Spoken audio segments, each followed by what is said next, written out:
Hi everyone. My name is Geoffrey Burke. We're here in New Hampshire on a beautiful day, and I've been a boat builder for about 40 years, and my specialty is all wood, wooden boats.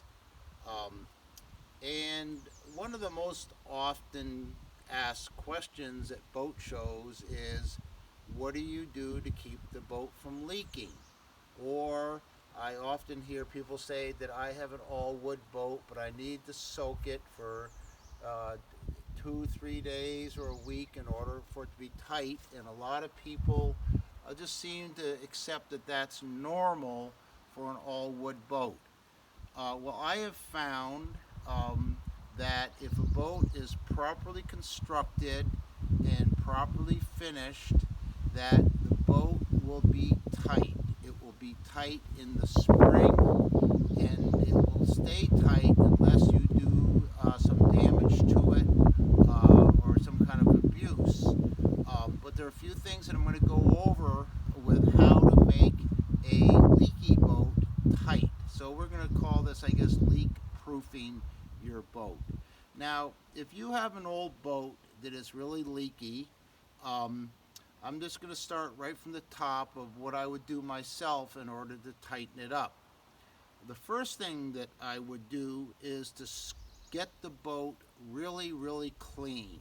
And I would scrub it out with just a little bit of dish soap, a few gallons of water, a good stiff scrub brush, scrub out the interior, and sometimes I add a little bit of bleach to that, which helps kill mildew and mold and makes the boat really, really clean.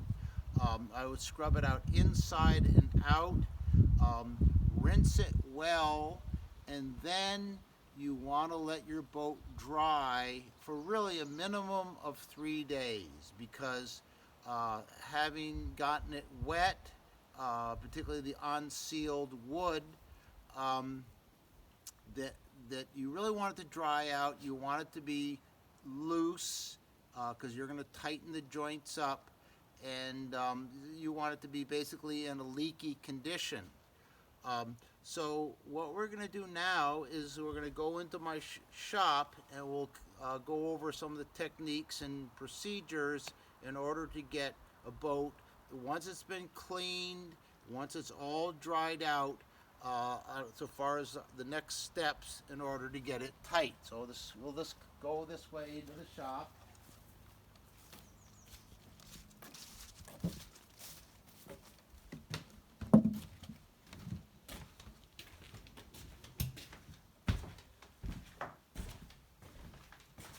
And I have here a few very simple drawings of the three types of planking that are most likely to be encountered. This first one right here is a sample of lapstrake. This is what I do the most of. And here's a sample of out of wood of lapstrake planking. And it's just overlapping planks. You could say that they're like the clapboards on a house.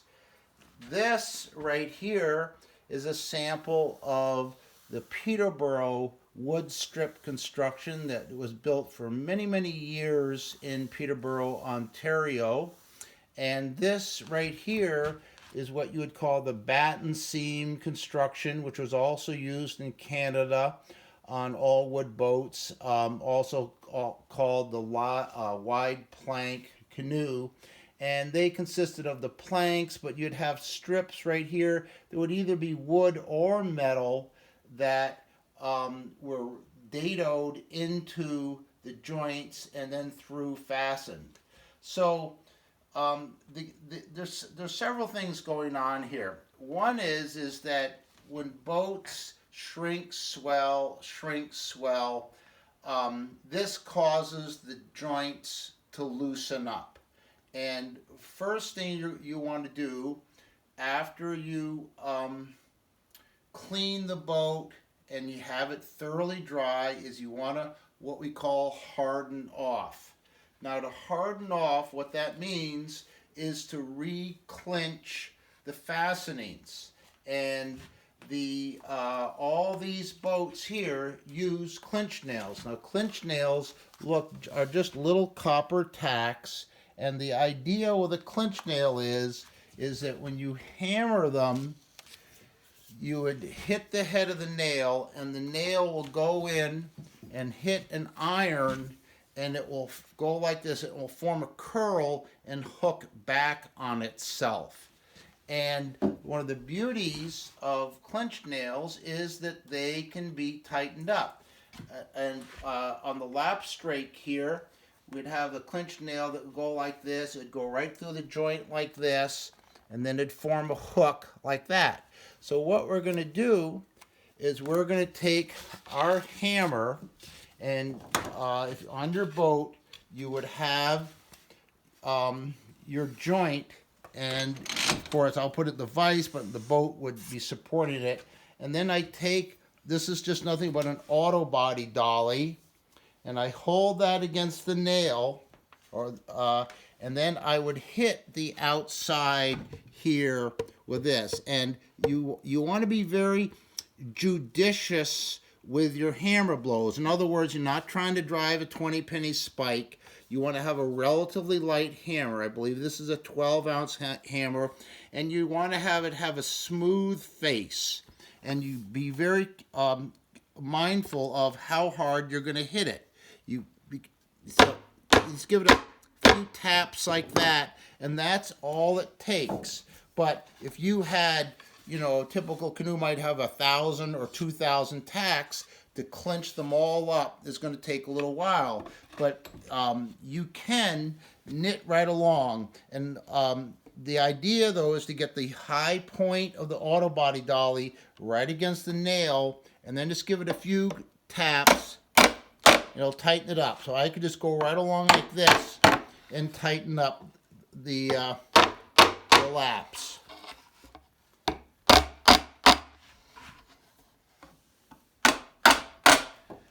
Okay, then some boats you may have rivets, and rivets just look like little copper nails, but they have what's called a burr, that's B-U-R-R, that will slide over them like that, and then you cut them off, and then they're peened over.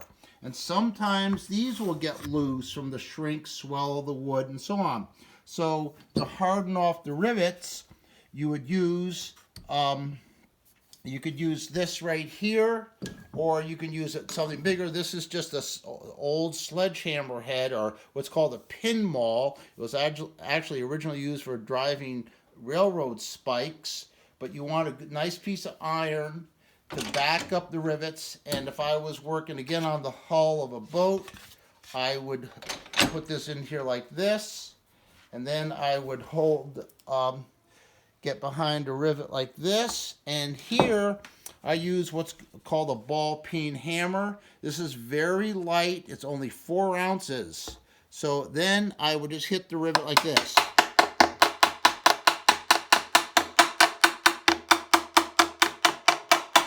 And that will tighten the rivet up. And I've gone through boats where there might be 1,600 rivets, and I tightened them all up, and the boat initially did leak, and by tightening them up, you go a long way of getting the boat to not leak. Now, there's a few things to be mindful of, though. After you clean the boat, you want to make sure that, and the boat is dried out, that there's not some sand or seaweed or any kind of crud caught in the seams. And so make sure that after you clean the boat, you brush out the seams well like this, or you might use a little compressed air to make sure it's as clean as possible. Because what can happen is some sand can get caught in the seam, and then the boat will get wet, it will swell up, and it will smush the sand in the seam, and then as the boat works a little bit, that will sand the joint or the lap and make it loose. So the idea is if you suspect any type of foreign material in your lap, is you want to try to get it out. Sometimes you might even take a pick or an awl and run it in there and just pry out any type of, as I said, foreign material that might be caught in there. So, and you want to be, the term I use is judicious with your hammer blows, and because what can happen is, ideally, when a nail goes in, you want it to hook and form a curl like that. And if it forms a curl, it's easy to tighten it. If it forms a hard angle like this, and you hit it too hard, what it's going to do, it's going to bend the shank of the nail, and it's not going to really take up. And this is called crippling a fastening. And so it's important that don't hit things too hard. You can kind of feel the nail clinch over as you hit it with that, and use a light hammer with a smooth face. Okay, then once the boat is all cleaned, dried, hardened off, then I would start doing my sanding. And if the finish, if it didn't need to be stripped, I would sand the whole interior of the boat and the exterior of the boat with 120 grit sandpaper. You don't really need to go any coarser than that, and you don't need to go any finer. 120 works out just right. So then, of course, you would vacuum the boat all out and so on. Get all the residual dust, and it's not necessarily important that you get all the varnish stripped, but if you're going to recoat it, you want to get it scuffed up so that whatever coating you put on is going to have what you call some tooth to hang on to, so it doesn't just fall off. Now, there's something that's really important to be mindful of, and that is that most boats, when they're finished, let's come back over here and look at the diagram. This is our drawing of the lapstrake. You would have a rib that would come right down like this. And so on the back side of the rib and in the interior of the joint is going to be what we would call the finish shadow, meaning that if you're just brushing a finish off, all the hidden nooks and crannies aren't going to get any finish at all. And so it's just raw wood, and as raw wood, it's going to soak up lots of water, which is going to make it expand and shrink a lot. There's a way that you can seal all this, and by sealing it, what it does is slows down what we call the respiration rate of the wood, which is how fast the moisture goes in and out of the wood. And also, all these nooks and crannies, whether it's on the Peterborough Canoe or the 3-board canoe or the lapstrake, in the joints, it's just going to be raw wood. So that means that when it gets wet, it's going to swell up a lot, and it's going to strain the fastenings, and then when it dries out, those fastenings will be loose. Well, you're going to re-clinch everything and harden it off when the fastenings are loose, and hopefully take up some of that, let's say, play in there by tightening up all the fastenings. Now, 100 years ago, in every wooden boat shop that you went into, every boat shop had their formula for what we call the Ixler of life, or boat soup. And boat soup is a mixture of one that we used a lot in the state of Maine was pine tar, linseed oil, and Japan dryer. The problem with the pine tar is that it turns everything black. If you want the interior of your canoe to be black, it's a good finish. It smells, of course, very piney, but there's other methods you can use. A finish that somebody gave me a formula for, or a recipe for, and I've modified a little bit, is what we call 3-1-1-1. So it's 3-1-1-1. And what it is, it's 1 part varnish, 1 part pure tung oil, 1 part linseed oil, and 3 parts paint thinner or mineral spirits. And I would get good mineral spirits. This is not that good of stuff, but it will work. But this is a low fume mineral spirits. Or you can use turpentine. Turpentine works very, very well. Now, what the boat soup does is that it's very viscous. In other words, it's very, very fluid. And what we're going to do is we're going to take our clean hull that has been, cleaned, tightened up, hardened off, sanded, and we're going to take some boat soup, and sometimes I'll just take, a container of it and pour it right in the boat. The idea is to flood coat the whole interior and exterior of the boat. I start off flood coating the interior, and I will just pour some in and slosh it around with a brush.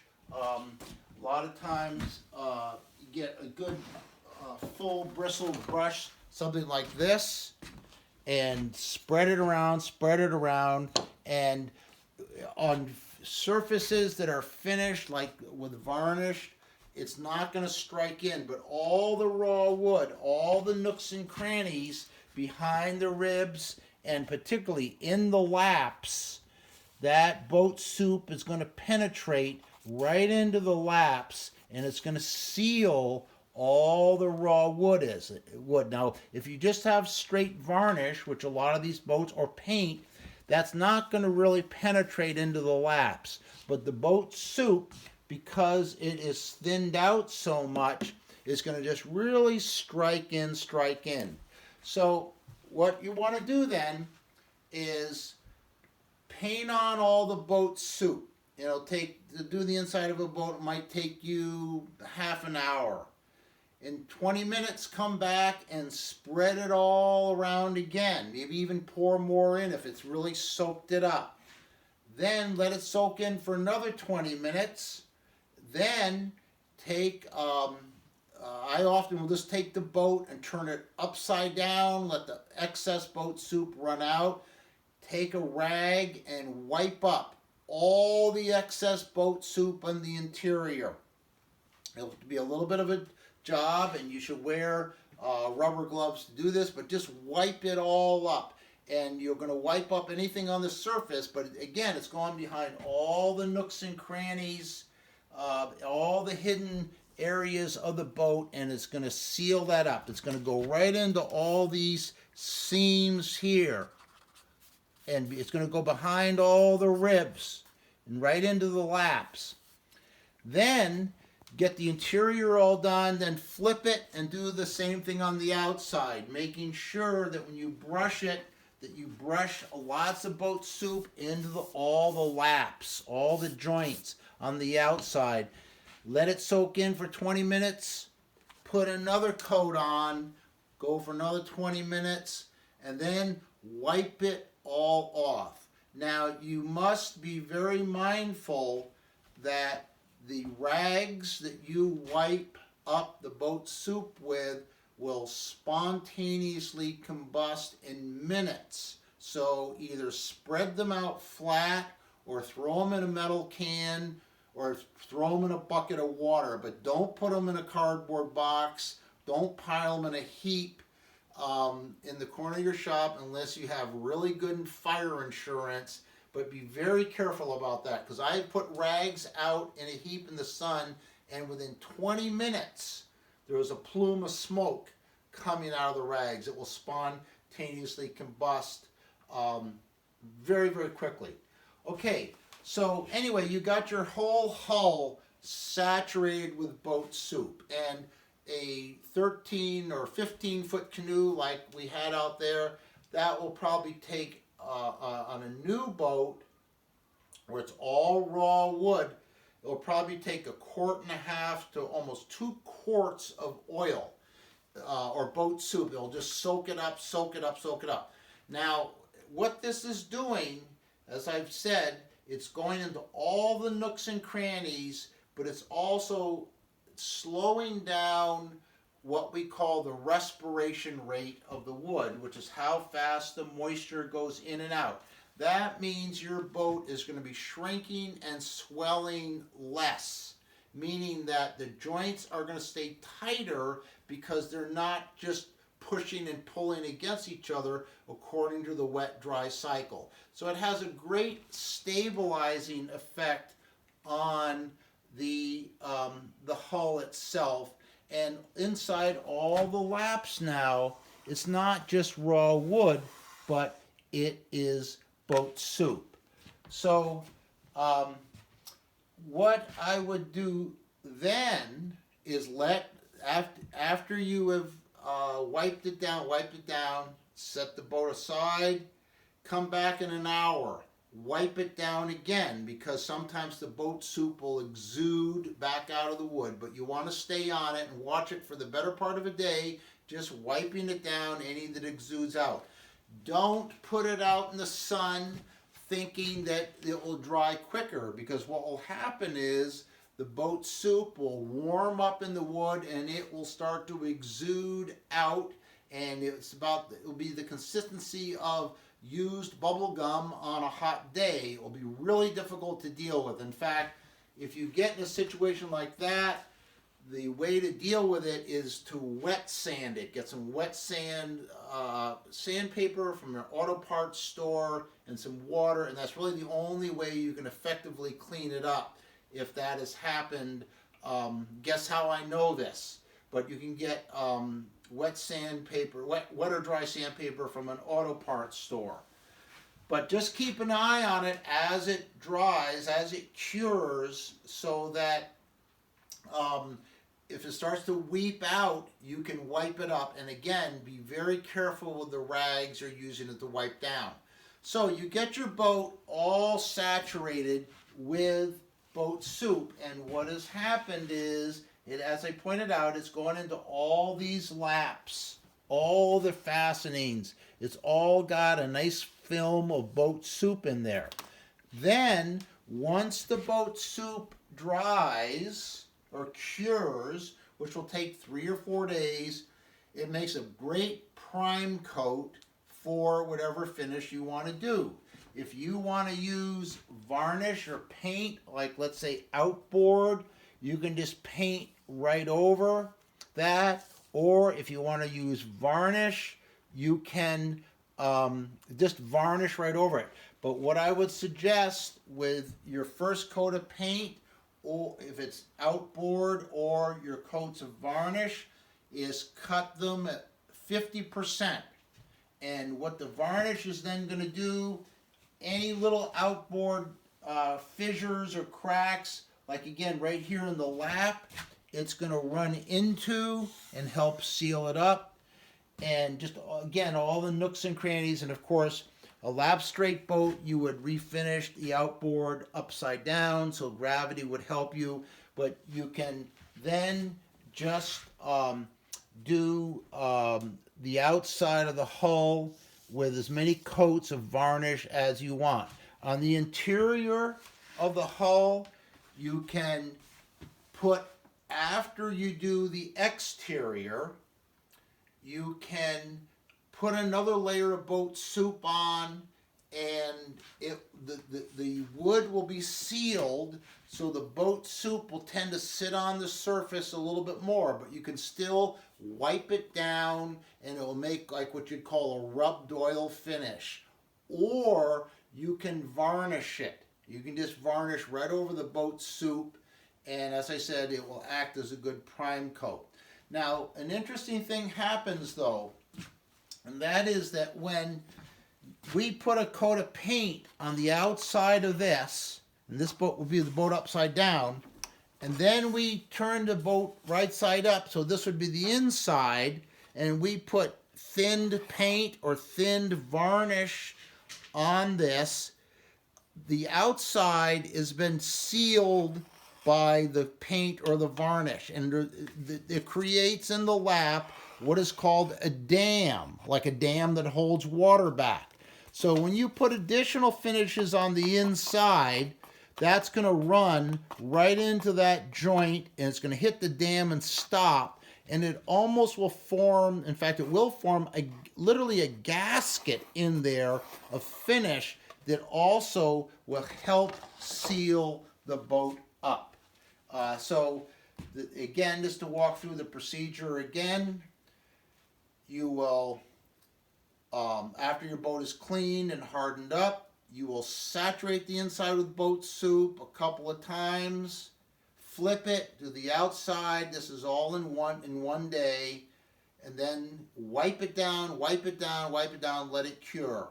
Then you will put your outboard finish on, paint, varnish, whatever you want. And that outboard finish will form the dam along the lap. Then you will put your interior finish on, whether it be more boat soup or varnish or paint. But if that initial coat of whatever you use, varnish or paint, is thinned down, it will tend to run into the lap from the inside and also seal the lap up by, as I said, literally forming a gasket in there. Now, I can tell you that I have taken boats. I have one lapstrake canoe. It was built in 1887. I hardened it off. I soaked it with boat soup. The boat does not leak one drop. The boat out in the yard does not leak one drop. There's an old saying that traditional boat builders, their guarantee was that they would drink whatever leaks in, and I make that same guarantee. I have found that if you do things right, you treat boats with boat soup, it's pretty revolutionary how the boats just will not leak. The key to all this is the boat soup. Now, a lot of boats were not built with boat soup because for most boat builders, you're almost done with a boat. The thing you're thinking the most about is getting your final paycheck. And boat soup, to do the boat soup, is going to take another 2 or 3 days of curing time and so on and so forth before you can really finish the boat. And I think that this is a shortcut that a lot of people took. But I can tell you from my own experience that I've taken many boats that have leaked badly, and between hardening them off and flood coating them with boat soup, the leaking is no longer a problem. So again, the formula that I use for boat soup is 1 part tongue, 1 part boiled linseed, 1 part paint thinner. Now when you get, and 1 part varnish. The paint thinner is 3 parts. So this would be 1/2, and the paint thinner would be the other half. 3, 1, 1, 1. When you get tongue oil, though, make sure you get pure tongue oil. So-called tongue oil finishes are usually some conglomerate of who knows what, but you want 100% pure tongue oil, and it's not inexpensive, but it's a very unique material because it's the only truly waterproof natural oil. And what's interesting is the best varnish will have both tongue oil and linseed together, because I found the two work better together than either one does on their own. So this has really become my favorite, and frankly, I use this for finishing countertops, furniture, and it's really become a finish that I use for most everything. There is a very famous furniture maker on the West Coast called George Maloof. Sam Maloof, and he had all of his furniture was finished with an almost identical formula of boat soup, so we're in good company on that. Anyway, if anybody has any questions about this, you can write or email me, care of WCHA. Be glad to help you out. But I think that no matter what your boat is, I mean, as long as it's all wood, this is not necessarily applicable to wood canvas, but all wood boats, such as Rushtons or the wide seam, wide board canoes, or the Peterborough strip construction, this will make a dramatic improvement of how tight the boat is, and you'll just find it's pretty revolutionary. Anyway, thank you very much.